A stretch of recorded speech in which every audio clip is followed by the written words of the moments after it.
This chart compares the total net worth of the two wealthiest people on Earth. At roughly $400 billion, Elon Musk holds nearly double the capital of his closest rival, Jeff Bezos. That wealth is tied to a massive industrial footprint. Through SpaceX, Tesla, X, and XAI, he holds significant leverage over global communications, the electric grid, and the space economy. Most billionaires reach this level by slowly diversifying their assets and protecting their downside. Musk built his empire through a series of concentrated, high-stakes reinvestments of his own capital. Growing up in Pretoria, South Africa, he was a deeply isolated child. He was bullied so severely at school that he was once hospitalized. During this time, he retreated into encyclopedias and taught himself basic programming, eventually finishing a 6-month workbook in just 3 days.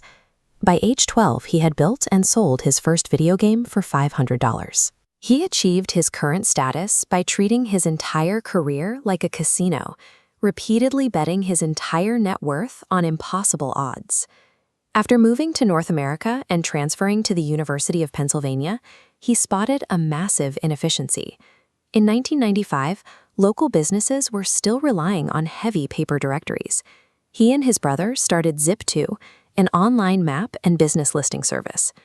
Musk coded the platform day and night, sleeping in their rented office. In 1999, Compaq bought the startup, handing 27-year-old Musk a $22 million payout. He immediately took $12 million of it and threw it at an archaic physical industry, commercial banking. His online bank, X.com, entered a brutal marketing war with another digital payment startup called PayPal, run by Peter Thiel. To avoid mutual destruction, the two companies merged, but the leadership clashed over Musk's ruthless micromanagement. In the year 2000, while Musk was on his honeymoon in Australia, the board abruptly removed him as CEO. He remained the largest shareholder, and when eBay acquired PayPal 2 years later, he received $180 million. He used the entire sum as the starting capital for an infinitely more dangerous gamble.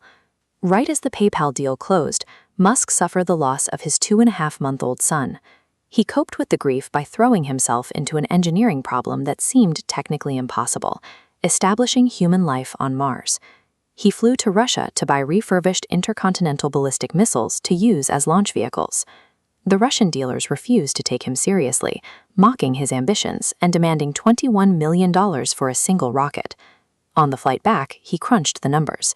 This data chart breaks down the total cost of a traditional rocket. He calculated that actual raw materials account for only 2 to 3% of the price. The remaining cost came from third-party suppliers. By keeping manufacturing in-house, the cost drops dramatically. While founding SpaceX, he also poured $6.5 million of his remaining fortune into Tesla Motors. They were betting on lithium-ion batteries, then primarily used in laptops, to power a high-performance sports car. By attempting to disrupt the global aerospace and automotive industries at the same time, Musk had created a scenario where failure meant total financial annihilation. By 2008, the math caught up with him.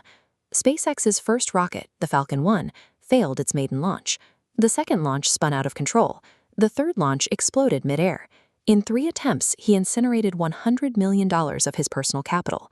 Meanwhile, Tesla was spending $100,000 to manufacture a car that was priced to sell at $65,000. The startup was days away from bankruptcy. Then the global financial system melted down.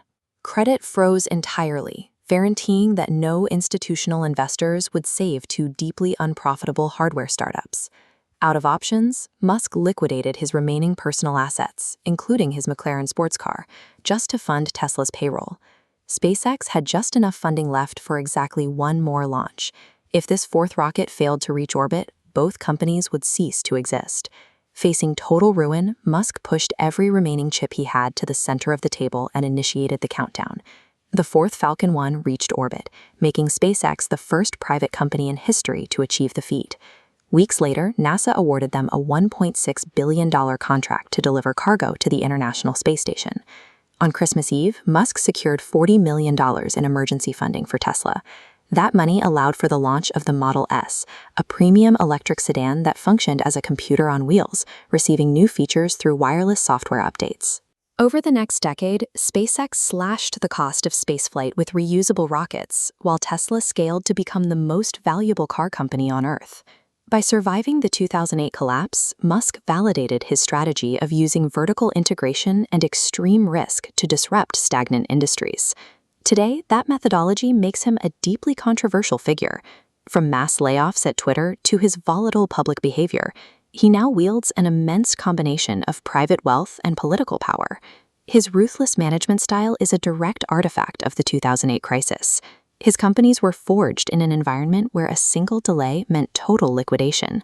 The traits that make him a polarizing figure are the same traits he used to build the largest space and electric vehicle companies on Earth. Elon Musk's story suggests that the future is built by those who are entirely willing to lose everything to force a new reality into existence.